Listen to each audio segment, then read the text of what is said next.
Good afternoon. Hello, everybody. Welcome to another episode of the Thriving Adoptees podcast. Good morning to Dawn, because Dawn's in Canada, and it's 10 o'clock there. It's 3 o'clock here. Dawn, Tracy, welcome to Thriving Adoptees. Looking forward to our conversation today.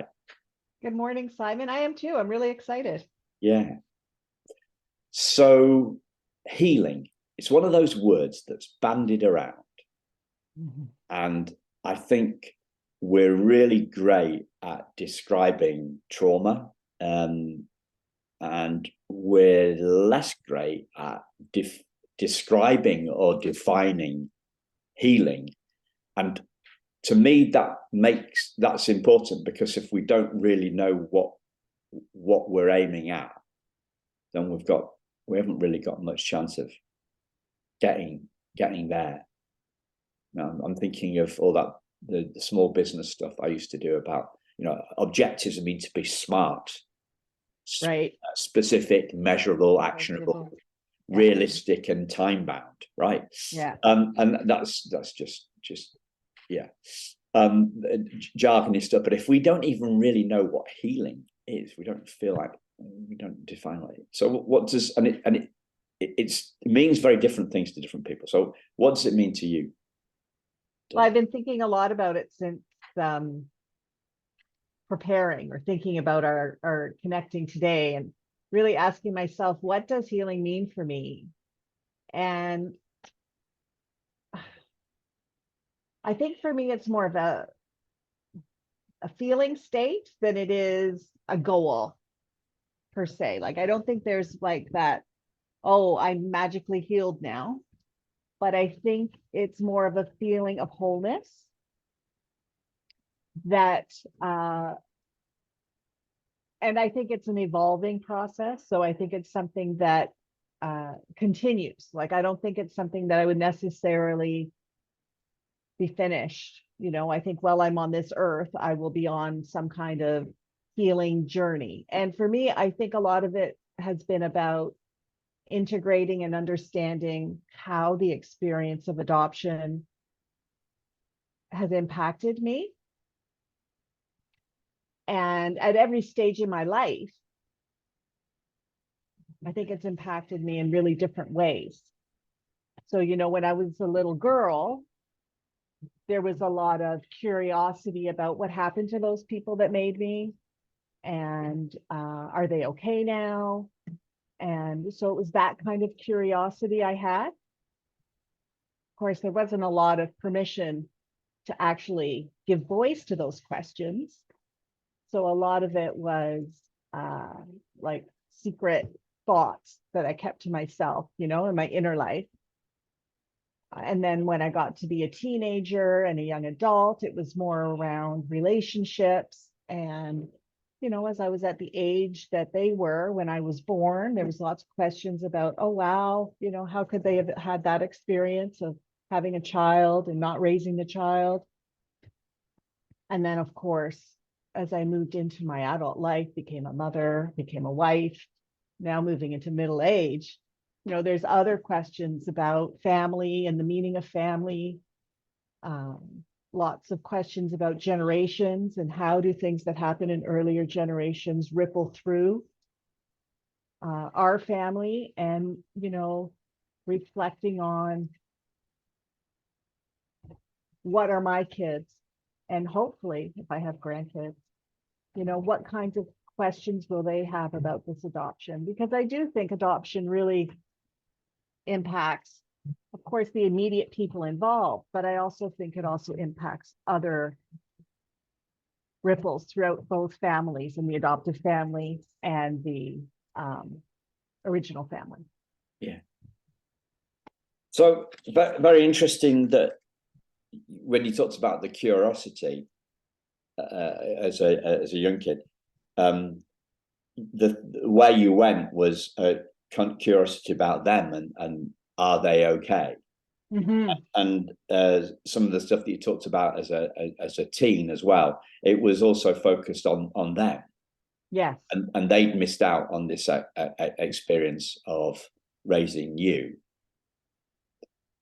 So it's a very kind of, is this probably because you would call yourself a social worker, yeah?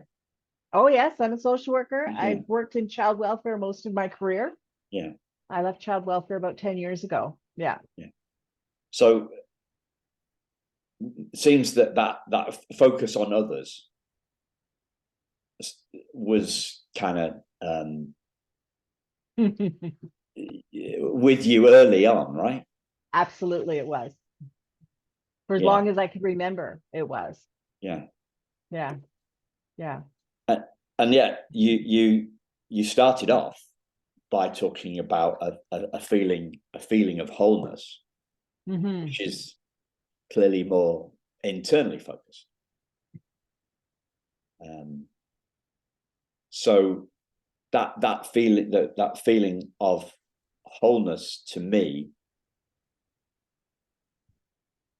is that's the healing the healing bit. Otherwise, the other stuff is more about the thoughts that have changed over the years, I guess. Yeah. And I think, though, they're both so related, because what I didn't realize as a child, obviously, was that, yes, I was wondering about them and wanting to know more about who they were. And not really, there wasn't a lot of understanding on my part or even my parents' part that, having been conceived by a different couple and raised by another couple, caused a trauma, right? Caused a deep loss and grief that was never really acknowledged. And so I grew up through I grew up through my childhood into my young adulthood, not really understanding, like in that fog that people talk about. And so there was this big rift. So there was all these questions about who these people were. And then there was this life that I was living in my adoptive family. But in between was this big, huge grief that was almost invisible to me for quite some time. Until I started, running into some relationship challenges where I found myself in therapy. And then I started to understand that somehow the relationship challenges, the difficulty connecting with people, the difficulty I had in setting boundaries, particularly around abusive relationships or people that would take advantage of me, was related to this grief and this sort of longing to know who these people were that weren't in my life. And so then that, for me, the searching for them and understanding them is very intertwined with being honest and truthful about all the grief and longing and curiosity that I held about them, but also myself, because of course part of their story is my story too. Yeah. Do any healing moments come to mind? I mean, moments of feeling that wholeness that you were talking about. Oh, yeah, for sure. I mean, the first one that came into my mind immediately when you were talking was actually happened in therapy. And I don't know if we were necessarily talking about adoption at that stage, but I was talking about how in my adoptive family, I felt so different, because I do have, a different perspective on the world. I have different values, certainly different political beliefs than a lot of my adoptive family. And I was kind of feeling like I didn't belong. Well, I was feeling like I didn't belong. And so we were talking about that. And then my therapist reflected back to me and said, well, why is it that you have to fit into somebody else's life? Why can't it be that your life fits you? And it was like the way that she phrased that sentence to me, it was like all of a sudden I went from standing on the outside watching my life to actually being in my life. Just that reframe gave me a real sense of, oh, wait a minute, like I have not really been in my life. I've been standing on the outside, watching life go by. And that gave me the perspective to then start understanding that I needed to be in my life. And that meant being truthful about what I wanted, what I felt, and what I needed. And that was really a big beginning for me, so that the inside and the outside started to match. Yeah. So healing came with that reframe as you. It started there for sure. And then, you know, there's been many moments since then. I've now connected with many people in my birth family. And every time I've met people or uncovered significant pieces of information, there's been an accompanying grief that goes with that. But then after the grief, there's a new understanding or a deeper understanding where I feel as though I'm recovering pieces that I've lost or pieces that were missing. Interesting. One of our neighbours is a counsellor, and she talks about having to break down to break through. Mm-hmm. And that was the thing that popped into my head as you said that there's some grief, and then there's some healing. There's some grief, and then there's some healing. So what are you grieving then? What am I grieving?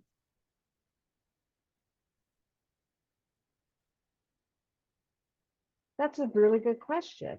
I mean, I think it's different all the time, depending on what's going on. So if I think about presently, you know, my story is got a couple of layers to it, because my birth mother was also an adopted person. So even when I found her, and I found siblings that she raised, there was not a lot known about her origins or her story. So recently, I have now discovered more about her origins through doing DNA testing and finding DNA relatives. And I think a lot of the grief and sadness that's been coming up around that for me really is twofold. It's sort of wondering about how my birth mother's life might have been very different if she had understood what was happening or what happened that contributed to her own adoption, because she had a lot of feelings of rejection, is what I understand. And then how that might have influenced the decision she made when she placed me for adoption. Because so much of what happened in my adoption seems to me like it was a reenactment of her own trauma. You know, so many circumstances were so similar between the way I was placed for adoption and she was placed for adoption. It's like the cycle repeating. And so there's a lot of wondering and sadness about how things might have been different, you know, if there wasn't so many secrets connected to both of our adoptions. What came to mind as you're talking about the grief is almost like a pain of a belief dying. Yeah. And I heard this metaphor a while ago, which struck with me in terms of this is the true self is the flame, okay, and the false self is the moth that's drawn to the flame, and it's drawn to the flame until it gets very close to the flame, and then it doesn't. It wants what it wants more than anything else is its end. It's to be consumed by the flame, but the pain of the heat in that moment, it bounces off. Yeah.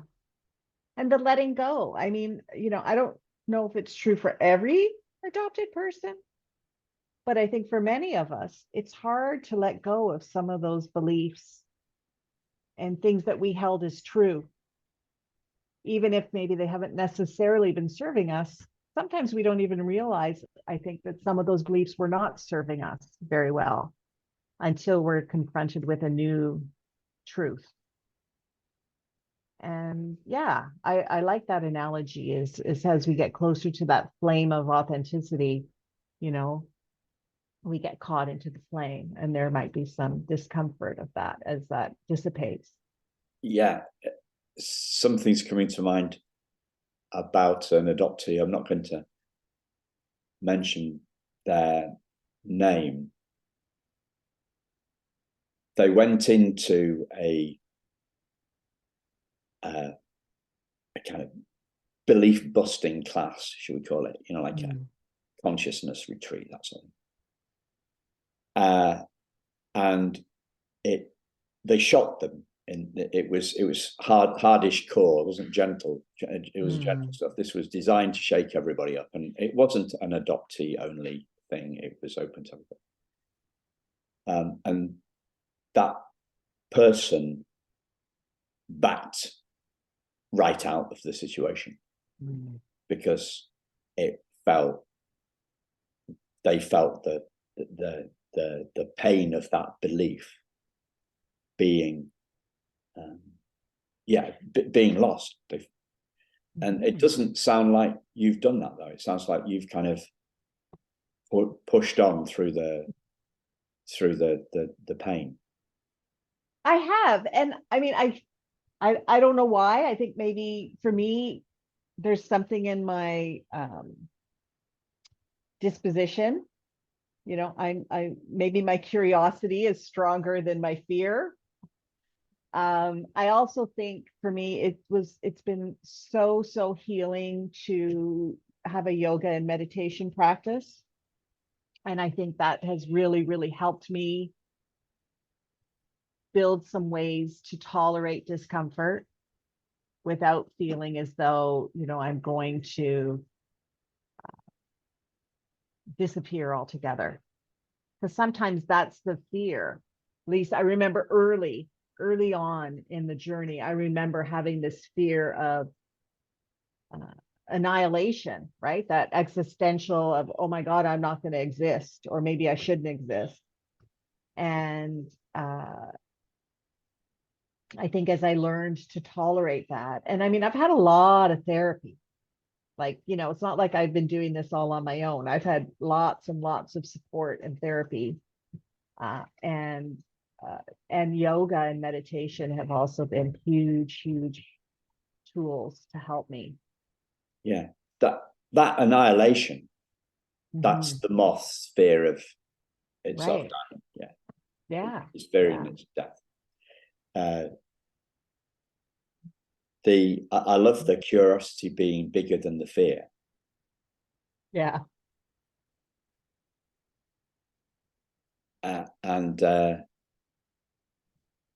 that's huge. That's huge.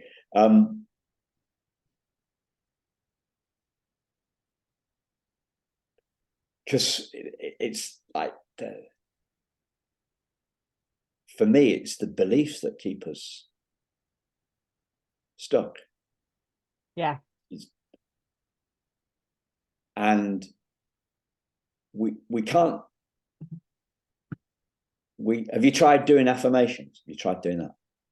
Oh yeah, I do that daily. Yeah. I think you can do affirmations on different levels. So I tried to kid myself on. Do you know what I mean? Like, try and persuade yourself. Yes. There's persuading ourselves, and I guess there's reminding ourselves. I think there's perhaps the two different things. Yeah. So trying to persuade myself. But it's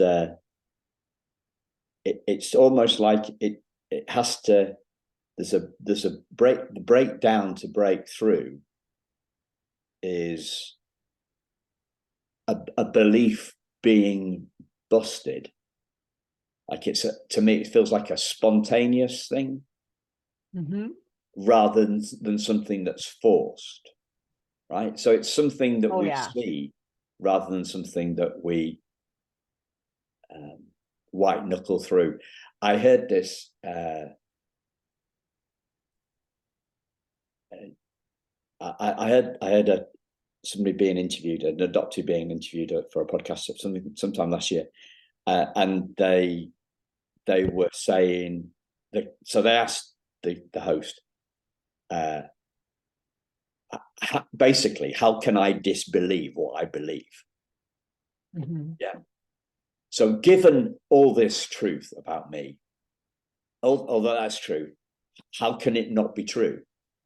Right. So they were trying to kid themselves and change the, like, you know, given that the world, I can't think of an analogy. No, nothing's coming to mind. But it was a forced thing. So a forced thing rather than something that came up. So I'm thinking about your, you used the word reframe, right?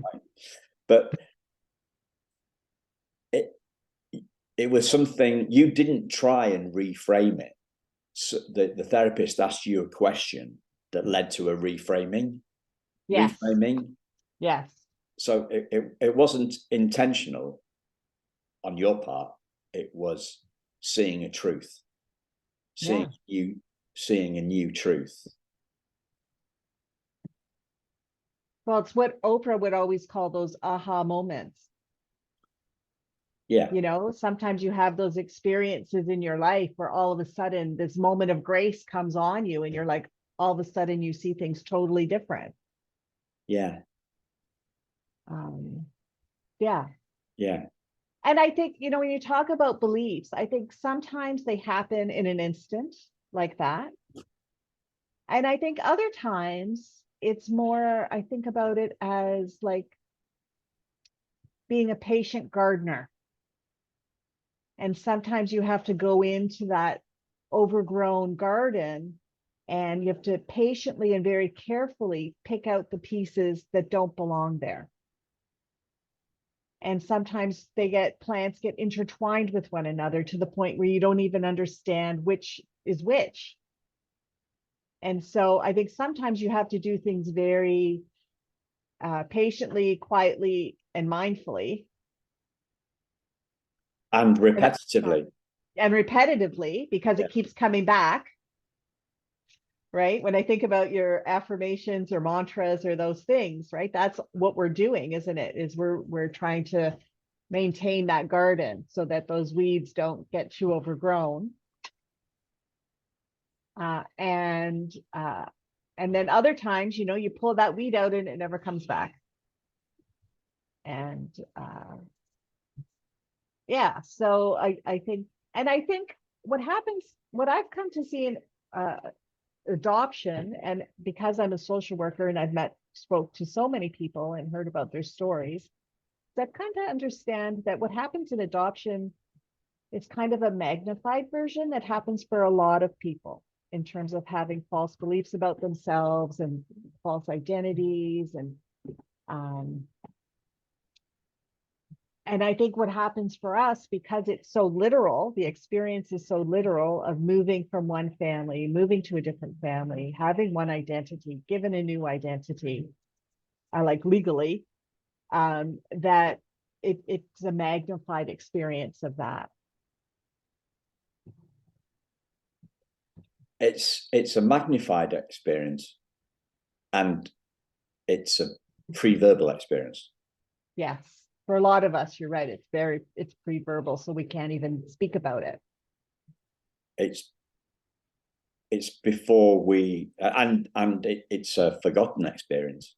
Right. It's a forgotten experience. Well, forgotten, but not forgotten at the same time. Yeah. So you'll have maybe heard this from the therapist. The it's the body keeps the score, isn't it? Right. It's not a conscious memory. Right. It's an implicit memory. Yeah, it's the body. That's all these book titles have such ominous, are so ominous, aren't they? They are. Primal wound. The body keeps the score. It's gonna settle. Yeah. Something's gonna, and the body keeps the score. It isn't even an adoption book, is it? No, it's a trauma book. It's a trauma book. Yeah. And, well, I think too, the other piece that you're reminding me of as you're talking about that is that there's also that implication that we're somehow broken. And what I've come to realize is that, I'm not broken because of what happened to me. I'm having a very normal reaction to something that happened to me in the world that was broken. Yeah, well, it's people talk about it being the system being broken. Yeah, we talked about that before we hit record. The bureaucracies or the systems behind adoption. But for me, it's about what's the me that's broken. Well,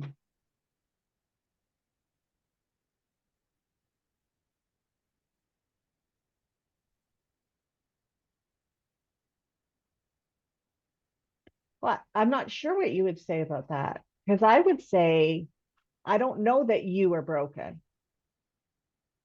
I would say that the beliefs that you have about what happened to you is the problem, right? Yeah. Like if we think about that flame, you're still that flame.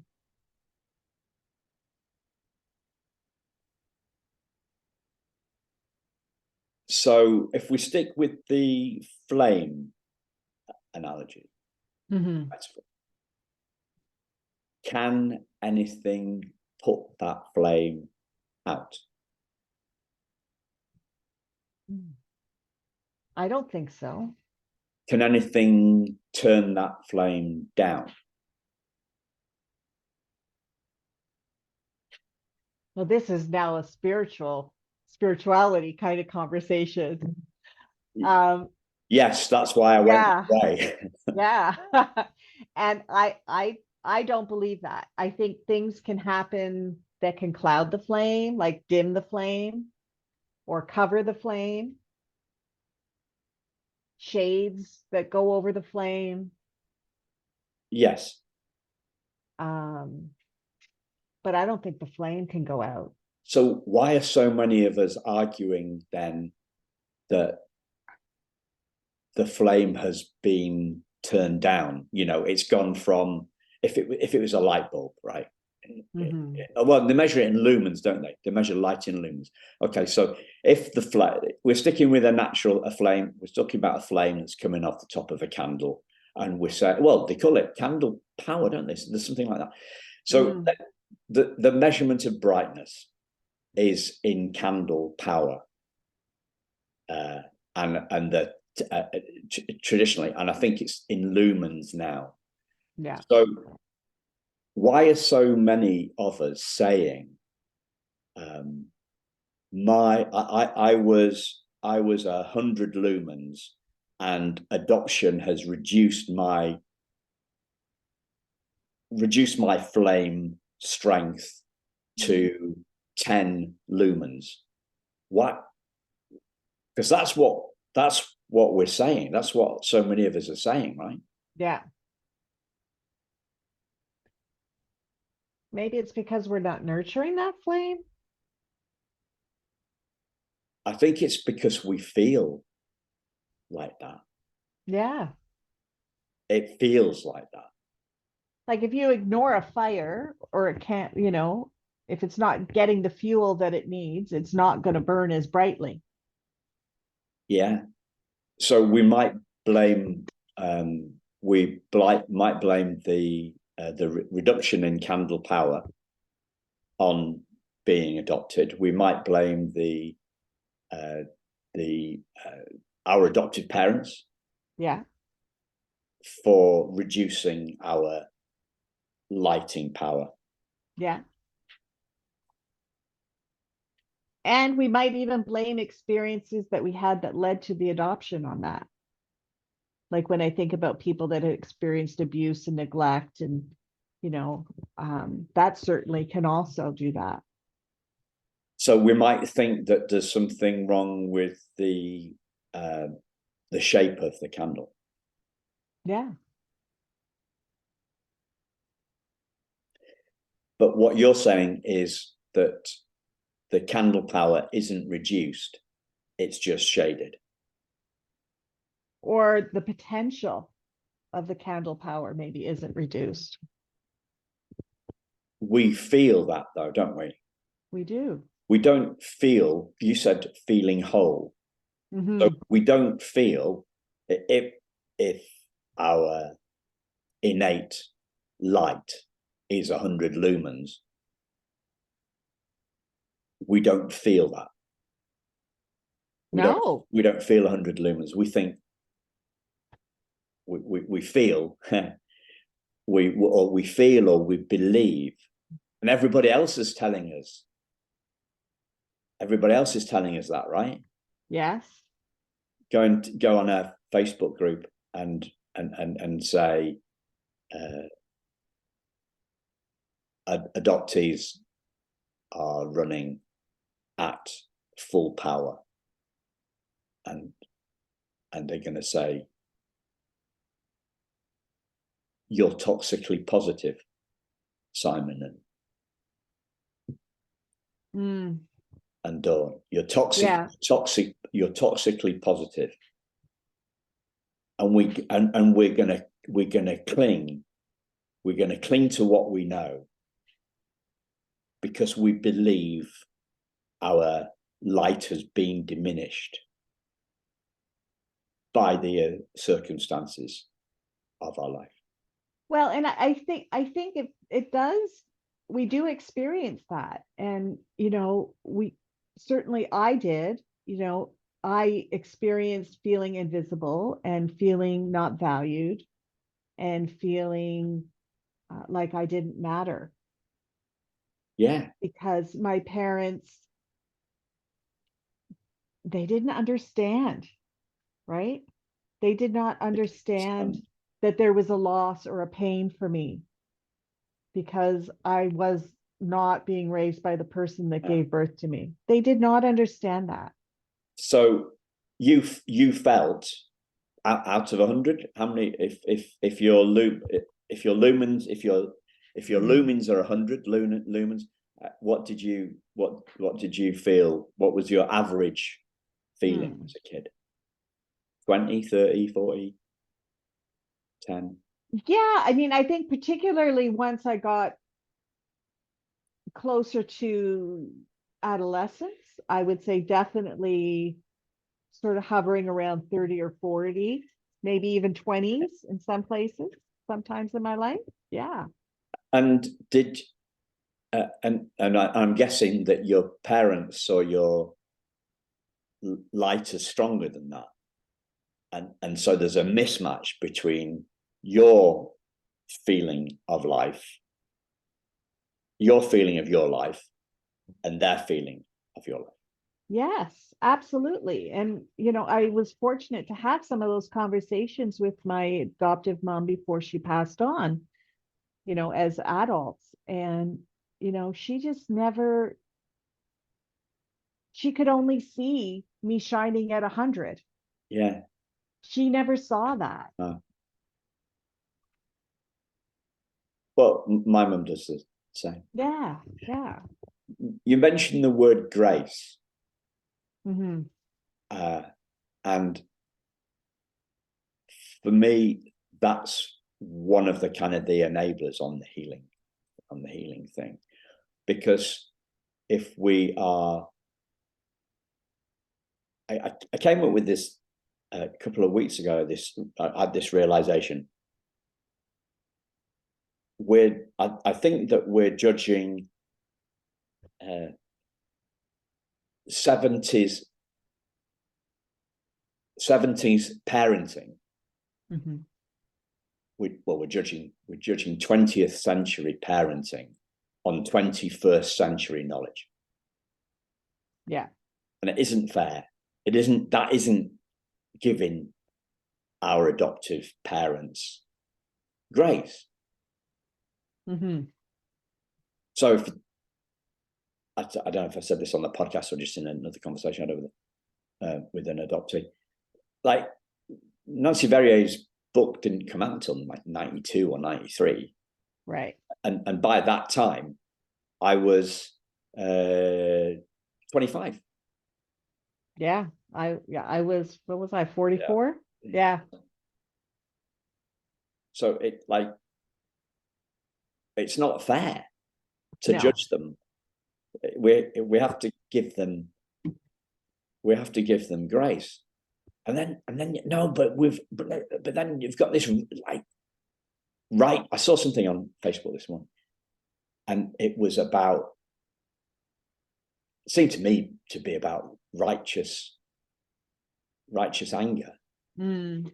And I think somebody once said to me, well, Simon, would you rather be right and angry or wrong and calm? Something like that, like it's a no-brainer. And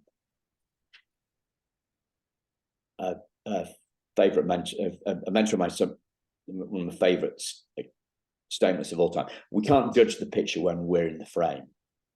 Yes. Yeah. So it takes, and the guy that told me that was a coach, right? So he's got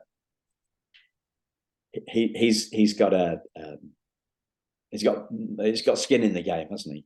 But he was, I think he's telling the truth there. That's why we need a third party, because the third party challenges us on our beliefs and points us towards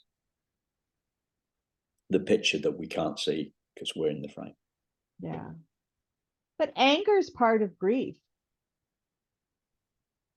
But what happens for, I think, a lot of us is we get stuck in the anger. Because maybe it's safer to feel angry than it is to feel loss or pain. Well, it's back to the moth and the flame, though, isn't it? Yeah. Yeah. So it's drawn to the flame, but the flame's giving off some heat. Mm-hmm. And we've learned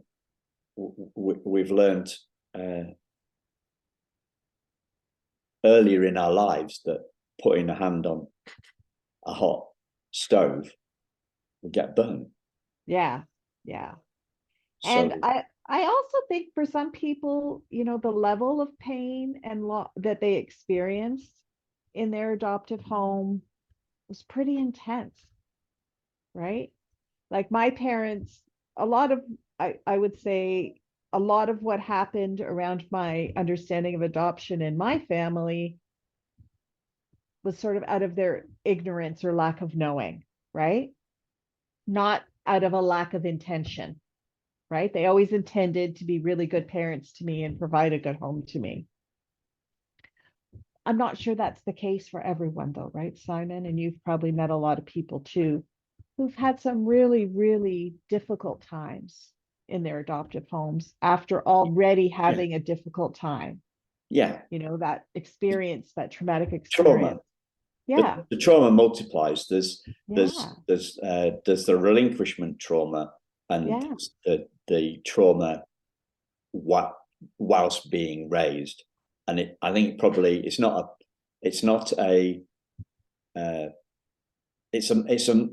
multiplier, not an additive thing. So right. Yeah. Yeah. And so then I think I can understand why some people are angry and they're going to be there for a long time. Well, we're all angry in that grief. Yeah. We're all And the relinquishment is grief, and a lot of people are talking more about this these days. So we had Pamela Karen over on the show. Mhm.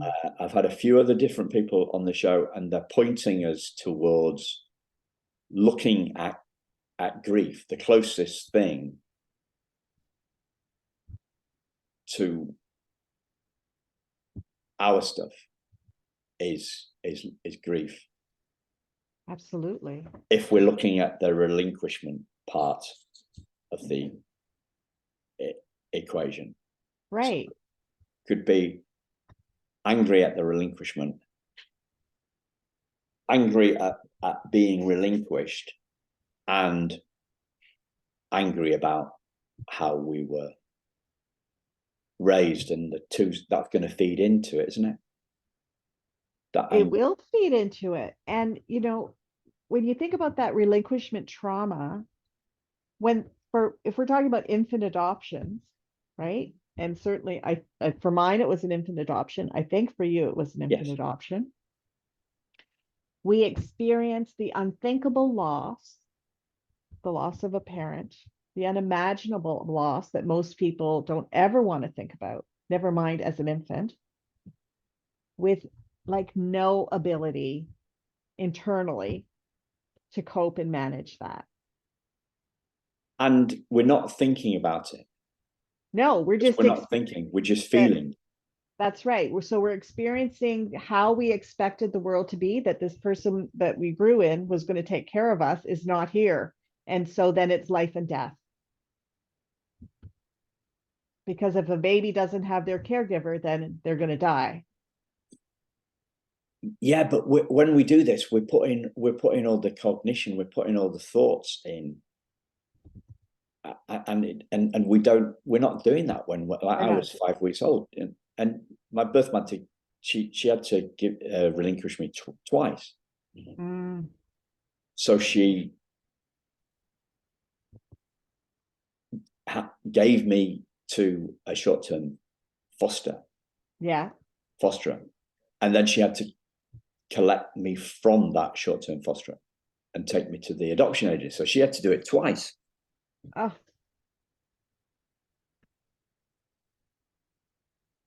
So, what was going on for me, I'm scared the first night, and then she comes back.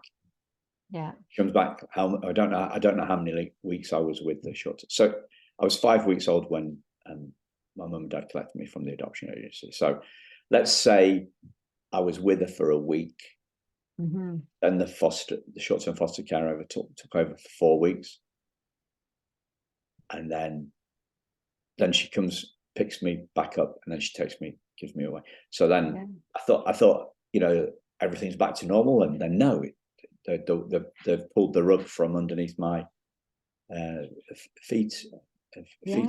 But it's a feeling thing. It's you said the word experience, and I think one of the things that I'm seeing really clearly at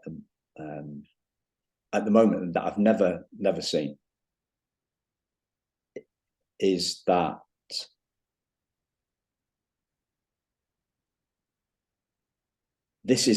healing is an experience. Mm-hmm.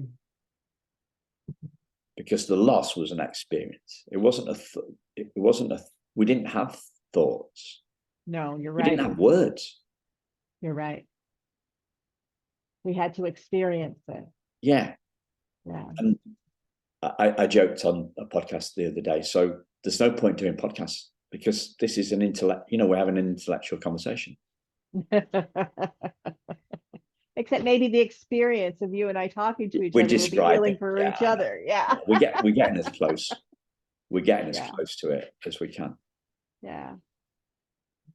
But it's an experience. It's got nothing to do with it, intellect. No, and I think sometimes intellect can get in the way for us. At least for me, I think it can. Because if I get into Definitely my for me. head, then I don't feel it.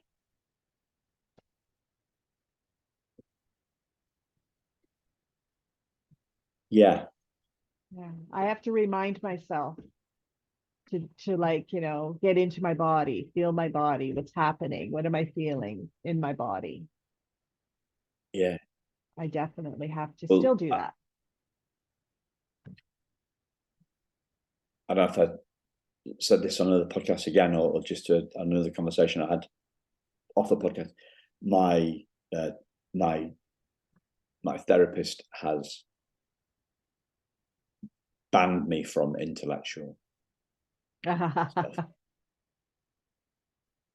I can't listen to any books about neuroscience or trauma. Right. I can't read any books about stuff. I can't watch any videos. She's put me on an intellect ban. Oh my goodness. How is that going? It's going okay. It's more than okay. It's giving me space. Oh. Yeah.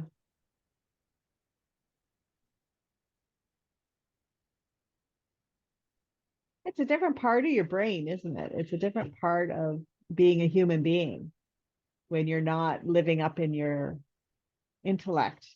Well, yeah, and that's what, funnily enough, that's what the neuroscience was telling me Mm-hmm. with the books that I was reading, listening to, when she told me I couldn't do it anymore. Mm-hmm. It is. Yeah.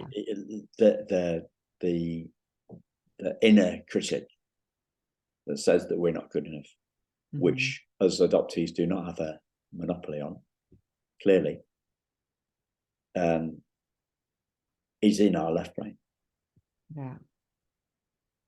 The spacious, open stuff is in the right brain. That's why Right. connecting with creative pursuits Yes. Yes. is going on the right brain. Yeah. So who'd have thought that our one of the biggest barriers to our healing and feeling whole is our intellect. And yeah. And yet for me, it was also growing up a very protective thing, I think, because it helped me cope, and helped me find places, uh, almost have like a break from those dark emotional feelings. Is I could escape into my intellect and escape into my schoolwork and get positive feedback and get positive experiences. And then, yeah, to learn later in life that, oh my goodness, this has helped me maybe in this way, but in this way, it hasn't helped me at all. Like in terms of my healing, it really hasn't been that helpful. Took a lot of relearning how to be. Yeah, well, we go to school, and how many lessons are there on emotional intelligence? Yeah, zero. Yeah.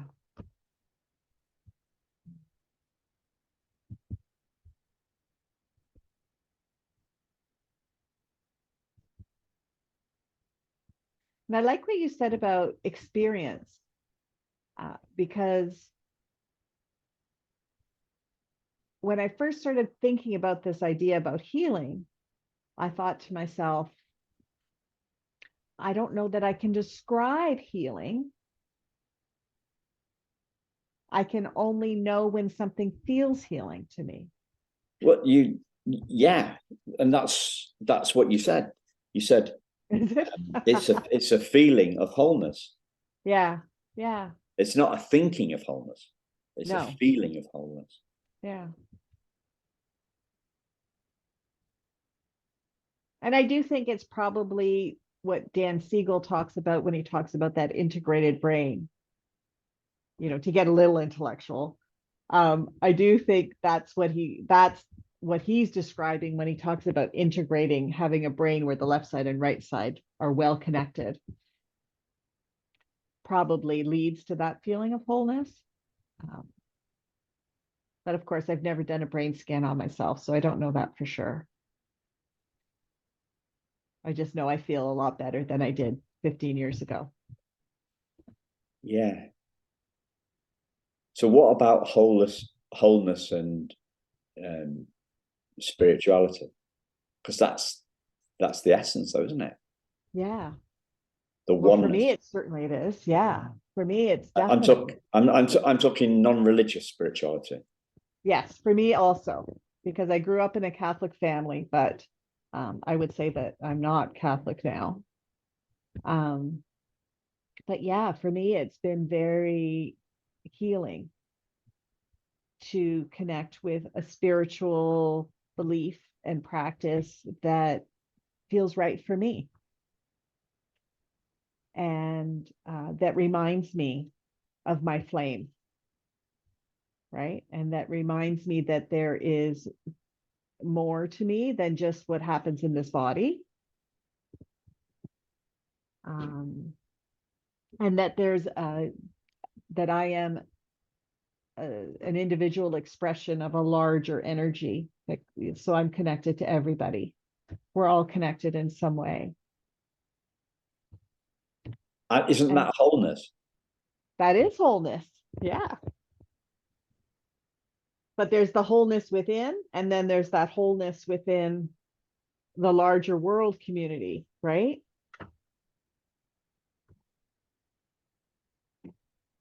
Yeah. Well, That's going to be the next conversation. Because we're coming up on time here. Is now, when we originally connected, it was before I had this narrow focus on healing, yeah. Mm-hmm. And you wanted to share something about your work, and you've done this work, done the research work around reunions. You Actually, openness. Yeah, openness in adoption. So because of this healing journey that I'm on, and the experiences that I had, and of course, because I have these two roles, working in the area of adoption, but also living it, as we started to do more ongoing contact for kids when they were adopted with their original families, I was very hopeful at the beginning because I had really helped, thought that it would help support the integration, right? That knowing about the secrets and all of that stuff. But yet when I started to work with families, I started to realize that this is so complicated because even though in theory, it might do that, in practice, people don't have the experience of how do they negotiate and support these relationships. So I wanted to, I wanted to speak to adopted people who grew up with openness, and I've done that. Yeah. A small group, and to hear what it was like for them to have open adoptions. And, you know, a few themes came through. Now it's a really small study. I did it at Laurier, Wilfrid Laurier University here in Ontario, Canada. But a few things that came through that were really important, and I think for all of us to consider is, you know, our system is still built on the notion of closed adoption, so that even though we're doing open adoptions, there's not a lot of supports in place for families on either side. And in fact, in Ontario, there's like almost no supports in place for original family members. Yeah. So they can't negotiate these relationships because of all the grief that comes up. It gets really messy. The other piece is around siblings and the importance and significance of sibling relationships. Is, I think, in practice has been way underestimated. And I think exploring siblings, whether it's within our adoptive families or our original families, I think is also a really important thing for all of the professional field, as well as maybe adopted people, the adoption field, to really consider and think about, is the importance of sibling relationships and how they can help with some of filling in some of these identity gaps that we get when we're separated. Cool. So there's a link. There's a link in the show notes, listeners, to Dawn's work here. And yeah, thank you so much for. Thanks for that, Simon. Fantastic, I appreciate that. Fantastic conversation. Yeah. It was lovely meeting you. Yeah, lovely meeting you too. Thanks, listeners. We'll speak to you very soon. Take care. Bye-bye. All right.